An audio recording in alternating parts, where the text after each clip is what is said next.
কোলাহল, ভাঙচুর আর উচ্ছেদের মাঝেই মাথা উঁচু করে দাঁড়িয়ে আছে শুভ্র কাশফুল। এই যেন অস্থির নগর জীবনের ভেতর ক্ষণিকের জন্য পাওয়া প্রশান্তির আশ্রয়। শরতের হাওয়ায় দুলছে সাদা মেঘের মতো কাশফুল। শহরের বাকখালী নদীর তীর ছুঁড়ে শুভ্রতার এই উৎসব যেন সময়কে থামিয়ে দিয়েছে এক মায়াবী মুহূর্তে।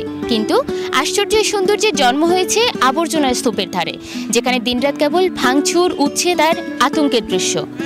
অজস্র ধুলো, মেশিনের গর্জন আর মানুষের হাহাকারের মাঝেই কাশফুল ছড়িয়ে দিয়েছে প্রশান্তির ছায়া।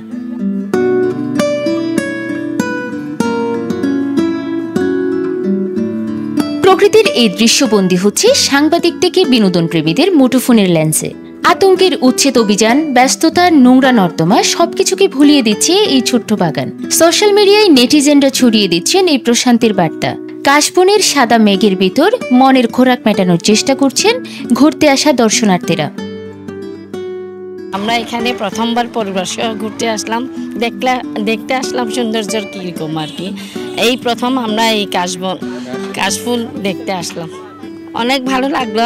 আমরা এক পরিবার এসে ছবি তুললাম, তারপর ছেলেদের দুইটাকেও ছবি তুলাইলাম। এত সুন্দর একটা জায়গায় এসে বেড়ে নিজেকে গর্বিত মনে হচ্ছে। এত সুন্দর একটা ভিউ, এত সুন্দর জায়গা, আসলে এটার কোনো তুলনা হয় না। নিজেকে এসে খুব আনন্দিত লাগতেছে।